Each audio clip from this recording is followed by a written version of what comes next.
ஹீரோயினுக்கு ஒரு அழகான குடும்பம் இருக்கு. இப்போ ஹீரோயினுக்கு மாப்பிள்ளை பார்த்துட்டு இருக்காங்க. இப்போ அவங்க அப்பா வந்து மாப்பிள்ளை பார்த்துட்டு வந்துட்டு தான் ஹீரோயின் கிட்ட இதெல்லாம் சொல்லிட்டு இருக்காங்க.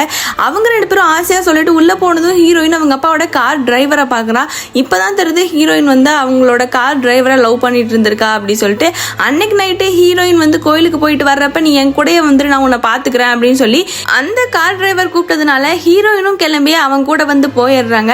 இப்போ அந்த ஊருக்கு போயிட்டு அவங்க வீட்டுக்கு தேவையான பொருட்கள் வாங்கணும், உங்ககிட்ட இருக்க நகை ஏதாச்சும் கொடு அப்படி சொல்லி கேட்குறப்ப ஹீரோயின் சொல்றா, நான் கிளம்பி வர அவசரத்துல நகை எதுவுமே எடுத்துட்டு வரலையே அப்படி சொல்லி ஹீரோயின் சொன்னதும் அவனுக்கு வந்து பயங்கரமான ஷாக் ஆயிடுது. அவன் கையில இருக்க பேக் எல்லாம் புடுங்கி பார்க்கறான். அதுல இருந்து 2 பேரும் நிம்மதியாவே இல்லை.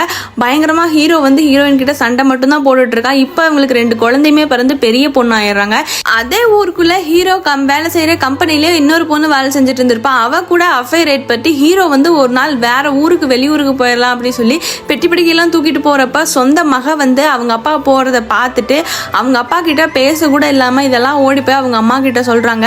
அவங்க அம்மா உடஞ்சு போய் இவங்க 2 பேர்த்தையும் எப்படி நம்ம காப்பாற்ற போறோம், என்ன பண்ண போறோம் அப்படிங்கிறது தெரியாம பயங்கரமா அழுக ஆரம்பிக்கிறாங்க.